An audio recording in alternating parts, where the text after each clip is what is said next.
बहुजन पसमानदा दावेदारी इसलिए बेहतर है क्योंकि ये समाज को समझने का एक सकारात्मक तरीका हमको देती है। रात के 9 बजे जो हमें टीवी पे दिखाया जाता है, भारतीय समाज अभी भी शायद उससे पूरी तरह से प्रभावित और सहमत नहीं है। इसीलिए जब भी, और ये केवल एक सर्वेक्षण नहीं है, बार बार के सर्वेक्षण है, जब भी ये सवाल पूछा जाता है कि भारत किसका है, क्या सिर्फ हिंदुओं का है, तो इस सवाल का जवाब भारत के 97-98% हिंदू ये देते हैं कि नहीं, सबका है, सिर्फ हिंदुओं का नहीं है।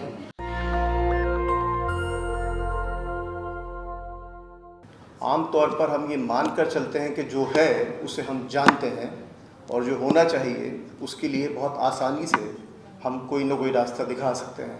मुझे इसमें थोड़ी सी परेशानी लगती है क्योंकि मुझे ऐसा लगता है कि जो है उसको हमें थोड़ा और अच्छी तरह से समझना चाहिए, लेकिन क्योंकि मैंने ये कहा कि हम सभी जानते हैं जो हो रहा है, तो उसके ऊपर जो चीज़ें हैं, तो मेरा काम ज़्यादातर पेशेवर तौर पर रिसर्चर का है और पेशेवर रिसर्चर होने के नाते मैं ये तो बता सकता हूँ कि कैसे इसको समझा जाए।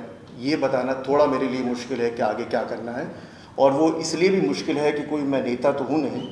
मुझे ऐसा लगता है कि और वो जो सवाल हमारे सामने खड़ा है उस पर हमें शायद सबको साथ बैठने की ज़रूरत है, साथ सोचने की ज़रूरत है। तो इसलिए मैं अपनी बातचीत को बहुत सीमित रखूँगा। अभी बातचीत में एक चीज़ आई, शुक्रिया मोदी जी, तो मुझे वो चीज़ अच्छी लगी इसलिए क्योंकि मैं ये मानता हूँ कि नरेंद्र मोदी जो हैं वो काफ़ी इंटेलिजेंट पॉलिटिशियन हैं और इस सरकार ने और 8 साल के उनके इस युग में कम से कम इतना तो हुआ कि जो बुनियादी सवाल कहीं छूट गए थे, केवल पासमानदा का ही सवाल नहीं, कई बुनियादी ऐसे सवाल थे जिनको हम मान कर चलते थे कि वो अपने आप ही अपना रास्ता निकाल लेंगे, उन पर हमें सोचने के लिए मजबूर किया गया।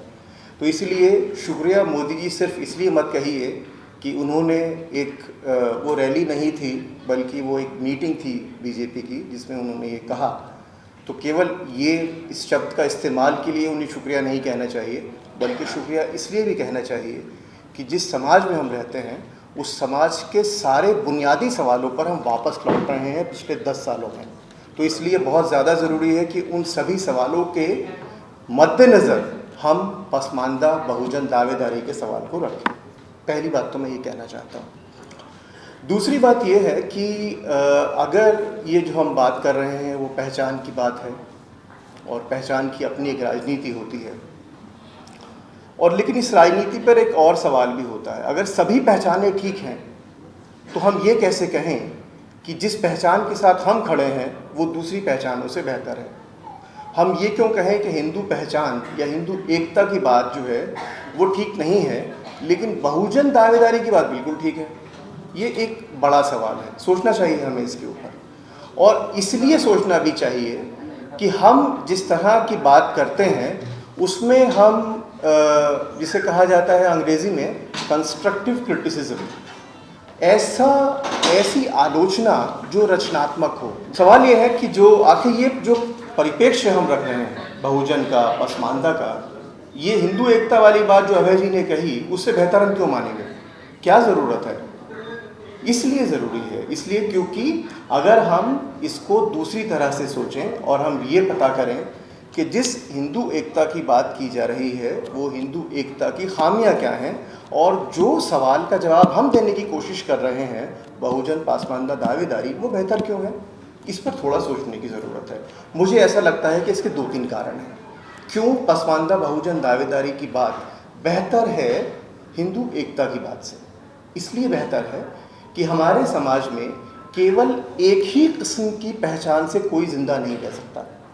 हमारी सबकी अलग अलग पहचानें हैं। मैं एक समय में मुसलमान भी हूँ, मैं पसमानदा भी हो सकता हूँ, मैं एक समय में एक एलीट भी हो सकता हूँ, मैं एक पेशेवर रिसर्चर भी हो सकता हूँ। हम सबकी अलग अलग पहचानें हैं, लेकिन उन पहचानों को अगर हम एक ही पहचान पर सीमित कर देंगे तो थोड़ी सी गड़बड़ हो जाएगी। लेकिन यहाँ पर जो शब्द हमने इस्तेमाल किया, और बहुत शुक्रगुजार हूँ इस चीज़ के लिए मैं अली अनवर साहब का, ये पासमानदा शब्द का, पासमानदा बहुजन शब्द जो है ये बहुत सारी पहचानों को एक साथ समेटने की एक कोशिश है, और ये बताता है कि यदि इस नज़रिए से हम दुनिया को देखेंगे तो केवल वही लोग इसके अंदर भागीदार नहीं होंगे जो इन समुदायों से आते हैं, बल्कि ये एक व्यापक समाज बनाने की ओर हम अग्रसर भी होंगे। तो इसलिए इस शब्द का कम से कम मेरे लिए ये मायना है, और अगर आप मसावत की जंग पढ़ें तो आपको ये मायना और भी ज़्यादा स्पष्ट तौर पर समझ में आएगा कि सिर्फ ये मायना नहीं है कि हम एक ख़ास जाति से या एक ख़ास वर्ग से या एक ख़ास समुदाय से आते हैं, बल्कि इस नज़रिए से हम बुनियादी तौर पर बहुत सारे सवालों का सकारात्मक जवाब दे सकते हैं। इसलिए ये शब्द जो है एक अवधारणा है और मुझे लगता है कि इसको समझना चाहिए। इसलिए बहुजन पसमानदा दावेदारी इसलिए बेहतर है क्योंकि ये समाज को समझने का एक सकारात्मक तरीका हमको देती है, पहली बात। दूसरी बात, पसमानदा बहुजन दावेदारी इसलिए भी ज़रूरी है क्योंकि ये किसी भी तरह से जो राजनीतिक और शक्ति संरचनाएं हमारे समाज में मौजूद हैं उनका जवाब भी देती है। इस हॉल में बैठे हुए सभी लोगों को देखकर ऐसा लगता है कि इसमें वो लोग क्यों नहीं हैं जो ख़ास मुस्लिम जातियों से आते हैं और जिनके कपड़े, जिनकी वेशभूषा से मुस्लिम राजनीति की पहचान बनती है। ऐसा क्यों हुआ है? इसलिए हुआ कि वो एक ख़ास संरचना का पक्ष हैं। उस संरचना को समझने के लिए हम ये कह रहे हैं कि वो लोग सही हों या गलत, हम उनके व्यक्तिगत उसके ऊपर नहीं जाएंगे, लेकिन वो संरचना गलत है, वो जातिगत संरचना गलत है। तो हमारे लिए लोग खराब नहीं हैं, वो संरचना गलत है जो हमको बांटती है। इसलिए बहुजन पसमानदा दावेदारी एक बहुत अहम चीज़ है। तीसरी बात क्यों ज़रूरी है बहुजन परिप्रेक्ष्य, बहुजन पसमानदा जो पर्सपेक्टिव है वो क्यों ज़रूरी है? वो इसलिए ज़रूरी है, और इसलिए दोबारा से मैं कहूँगा कि हम सभी लोगों को मसावत की जंग को एक बार और पढ़ना चाहिए, ख़ास तौर से उसके आखिरी हिस्से को। वो इसलिए ज़रूरी है क्योंकि ये विशुद्ध भारतीय समझ है। आमतौर पर आजकल भारतीय होने को हम एक ख़ास नज़रिए से देखने लगे हैं, जो कि गलत है। कोई भी भूभाग, जिसको आज हम भारत कहते हैं, वो एक सा नहीं होता। इसलिए उसमें विचारों को बांधना कि इस भूभाग पर अगर ये विचार जन्म लिया है तो इसका अपना होगा। अभी थोड़ी देर पहले जो बात हुई कि हम जैन बौद्ध को, और सिख जैन बौद्ध एक तरफ, ईसाई मुसलमान एक तरफ, और बहुत स्पष्ट है कि सिख बौद्ध जैन को हम हिंदू धर्म का एक हिस्सा मान लेंगे क्योंकि उनकी पुण्य भूमि भारत है, वह इत्यादि इत्यादि। लेकिन ईसाइयों की और मुसलमानों की पुण्य भूमि क्योंकि भारत के बाहर है, इसलिए हम उसको इस श्रेणी में नहीं रखेंगे। लेकिन मुझे ऐसा लगता है कि ये एक बार बड़ी सीमित चीज़ है। और वो क्यों है कि जैसे ही अगर मैं आपसे ये कहूँ कि भारत क्या है, तो हम सभी के मस्तिष्क में सबसे पहली चीज़ क्या आती है? नक्शा। जैसे ही मैं कहूँ कि भारत क्या है, हम सभी के दिमाग में नक्शा आता है। इसकी वजह यह है कि हम जो है वो टेरिटरी या जो पूरा आइडिया है नक्शे का, उससे बंधे हुए हैं। लेकिन विचार नक्शों से बंधे हुए नहीं होते। विचारों की अपनी एक तारतम्यता होती है, वो इधर से उधर जाते रहते हैं। तो केवल अगर मैं पुण्य भूमि के ही विचार को दोबारा से देखूं और सोचूं कि 15वीं सदी में बनारस में रहने वाले मुसलमान के लिए मक्का भी उसके यहाँ उसकी सोच से बाहर था, उसने नक्शा नहीं देखा था। 15वीं सदी में रहने वाले मुसलमान जो कि बनारस में रहता होगा, उसने कोई नक्शा नहीं देखा था। उसके लिए उसकी पुण्य भूमि यानी मक्का बाहर था, जिस तरह अजमेर बाहर था, जिस तरह उस बनारस में रहने वाले हिंदू के लिए हरिद्वार बाहर था। तो ये जो अंदर बाहर की पूरी परिकल्पना नक्शा केंद्रित हो गई है, ये गलत है। और इसलिए पसमानदा का जो विचार है वो पूरी तरह से विशुद्ध भारतीय विचार है। इसलिए ये बेहतर है जिस हिंदू एकता की परिकल्पना हमको दी जा रही है। इन 3 आधारों पर मुझे लगता है कि ये बात हमें पता होनी चाहिए कि हमारी बात ठीक क्यों है। क्योंकि आमतौर पर तो हम ये, अगर मैं ये कहूँ कि मैं ये बिल्कुल ठीक कह रहा हूँ, तो दूसरा व्यक्ति भी ये कहेगा आप भी पहचान की राजनीति कर रहे हैं, मैं भी पहचान की राजनीति कर रहा हूँ। तो इसीलिए ये ज़रूरी है कि पहचान की राजनीति को हम एक ऐसा स्वरूप दें कि वो सकारात्मक भी हो और रचनात्मक भी हो।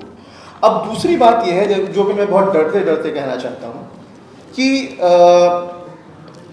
आमतौर पे जैसे ही हम बात करते हैं पासमानदा दावेदारी की, बहुजन पासमानदा दावेदारी की, तो हम उसको सीमित कर देते हैं कानून के ऊपर, संविधान के ऊपर, या फिर चुनावी राजनीति के ऊपर। देखिए, मैं CSD से आता हूँ, हम रोज़ चुनाव का विश्लेषण करते हैं, और बिल्कुल ये बात अभय जी की बिल्कुल ठीक है कि अगर आपको 30 से 35% एक तरफा वोट मिल जाए तो आप देश में सरकार बना सकते हैं, इसमें कोई वो नहीं है। और ये मामला जो है, और अभी जो बात हुई कि इससे पहले आखिर क्या था, इससे पहले ऐसा बात नहीं है कि जाति की राजनीति, जो वोट बैंक की बात की जाती है, वो बिल्कुल धूमिल बात है।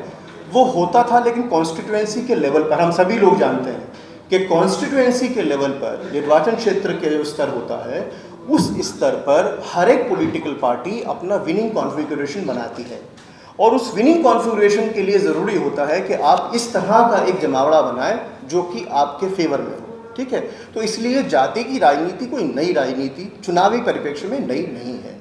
लेकिन जब भी हम ये बात करते हैं तो वो सिमट कर, ख़ासतौर से पासमानदा बहुजन दावेदारी का यदि हम सिद्धांत लेकर चलें, तो वो बातचीत सिमट कर या तो चुनावी राजनीति पर आ जाएगी या वो आरक्षण के ऊपर आ जाएगी। लेकिन अगर हम अली अनवर साहब की किताब को और दूसरी तरह से पढ़ें, और यहाँ मुझे अम्बेडकर याद आ रहे हैं। याद रखिए, बाबा साहब अम्बेडकर जो थे, उनको हम ये याद रखिए कि वो बहुत बड़े कानूनविद थे, हम सभी जानते हैं। लेकिन उनकी खूबी ये थी कि वो कानून की कमी को भी जानते थे।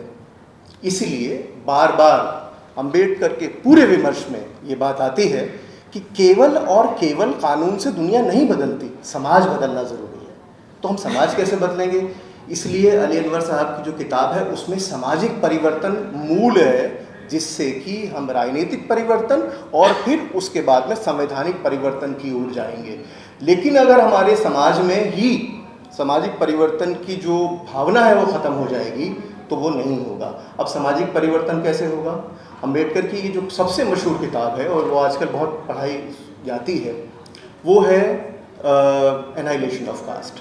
ठीक है, लेकिन वो अगर उस किताब का इतिहास अगर हम देखें तो वो तो एक पब्लिक फंक्शन में पढ़े जाने वाला भाषण है। ठीक है, और वो भाषण इतना सटीक लिखा हुआ है जिसमें कि ये जो रिश्ता है समाज का और कानून का, उसको वो दिखाते हैं। और शायद वो बहुत अच्छी तरह से इस बात को समझते थे कि भारत में किसी भी तरह का अतिवाद नहीं चलता, चाहे वो एक्सट्रीम राइटिस्ट लेफ्टिज्म हो या एक्सट्रीम राइटिस्ट हिंदुत्व हो, उसकी अपनी एक सैचुरेशन पॉइंट होता है, वो एक समय पर आकर शिथिल हो जाता है। इस बात को अम्बेडकर जानते थे, और इसीलिए अम्बेडकर की राजनीति में हमेशा स्लो एंड ग्रेजुअल, यानी धीरे धीरे परिवर्तन, और वो समाजोन्मुख परिवर्तन हो, इसकी तरफ इशारा किया गया है। मुझे लगता है कि हमें उस बात को याद रखना पड़ेगा। दो और बातें कहकर फिर मैं अपनी बात करूँगा, ख़त्म करूँगा। वो ये है कि आखिर अम्बेडकर एक और बात बार बार कहते हैं, और वो चीज़ बहुत ज़रूरी है, और मुझे वो चीज़ व्यक्तिगत रूप से अच्छी लगती है। मैं कौन होता हूँ ये बताऊँ कि आप ऐसे कीजिए और ऐसे नहीं कीजिए, लेकिन व्यक्तिगत तौर पर वो चीज़ बहुत अच्छी है। और वो क्या है कि हम अपने आप से सवाल करें, जिस चीज़ को हम कह रहे हैं कि दूसरे करें, व्यक्तिगत रूप से क्या हम उस बात को उतना ही मानते हैं? जिस जाति व्यवस्था की बुराई हम करना चाहते हैं कि ये संरचना हट जाए, तो व्यक्तिगत रूप से या कोई भी शक्ति संरचना, क्या व्यक्तिगत रूप से हम उसके अपने निजी व्यवहारों में क्या हम वाकई में वैसा कर रहे हैं या नहीं कर रहे हैं? अगर ऐसा हम नहीं कर रहे हैं तो ये सिर्फ छलावा होगा, दिखावा होगा। अगर हम अपने आप को ना बदल पाए तो इस तरह के किसी भी आयोजन का कोई मूल नहीं होगा। हमको अपने आप को बदलना होगा, और जैसे ही हम अपने आप को बदलेंगे चीज़ें अलग होती चली जाएंगी। अंतिम जो बात है वो ये है कि इस समय में हिंदू मुस्लिम, हम जानते हैं, हो चुका है बिल्कुल स्थापित एक ऐसी श्रेणियां हैं जिनके तहत दुनिया को दिखाया भी जा रहा है, समझा भी जा रहा है। और याद रखिए, जो राजनीति का स्वरूप है, ख़ासतौर से चुनावी राजनीति का स्वरूप है, वो पूरी तरह से वो उस तरह से है जिसे कहा जाता है जैसे फर्म लाइक सिचुएशन। एक मार्केट है चुनाव की, उस मार्केट में सभी की दावेदारी है, और उस मार्केट में कौन सा पैकेज सबसे ज़्यादा बिकेगा हम वो करेंगे। तो वैसी राजनीति हमारी हो चुकी है, लेकिन समाज अभी वैसा नहीं है। हमारे सर्वेक्षणों में लगातार ये बात आ रही है कि समाज में अभी उतना वैमनस्य नहीं है। रात के 9 बजे जो हमें टीवी पे दिखाया जाता है, भारतीय समाज अभी भी शायद उससे पूरी तरह से प्रभावित और सहमत नहीं है। इसीलिए जब भी, और ये केवल एक सर्वेक्षण नहीं है, बार बार के सर्वेक्षण है, जब भी ये सवाल पूछा जाता है कि भारत किसका है, क्या सिर्फ हिंदुओं का है, तो इस सवाल का जवाब भारत के 97-98% हिंदू ये देते हैं कि नहीं, सबका है, सिर्फ हिंदुओं का नहीं है। और यही स्थिति शायद सारे धार्मिक समुदायों में है। तो इसका मतलब ये हुआ कि इस तरह की अतिवादी राजनीति की एक सीमा है, उसके ऊपर एक सकारात्मक समाज और एक सकारात्मक राजनीति की पहल होनी चाहिए। और जो लोग चुनावी राजनीति को फर्म टाइप पॉलिटिक्स करते हैं वो उसको नहीं करेंगे, क्योंकि वो ये चाहते नहीं हैं कि ये नैरेटिव जैसे ही बदल जाएगा तो उनके लिए समस्या खड़ी हो जाएगी। तो इसीलिए समाज का वो क्षेत्र है, याद रखिए, तो हमें 2 क्षेत्रों में फ़र्क करना पड़ेगा। राजनीति का क्षेत्र अलग है, समाज का क्षेत्र अलग है। समाज में अभी बहुत संभावनाएं बाकी हैं, इसलिए मैं हताश नहीं हूँ। और मुझे लगता है कि ये जो पहल है, अगर हम इसको व्यक्तिगत रूप से कि मैं ऐसा नहीं करूँगा, और सामाजिक रूप से कि मैं जो भी बात करूँगा वो पूरे समाज को अपने दृष्टिकोण में रखकर करूँगा, तो शायद समस्याओं के समाधान मिल जाएंगे। बहुत बहुत शुक्रिया। नेशनल दस्तक की आपसे गुजारिश है कि अगर इसको बचाना चाहते हैं तो नेशनल दस्तक को सब्सक्राइब करने के लिए रेड कलर के सब्सक्राइब बटन को दबाएं, फिर बेल आइकन की घंटी दबाएं। नेशनल दस्तक को बचाने के लिए बहुत जरूरी है कि हर खबर को शेयर करें, लाइक करें, कमेंट जरूर करें।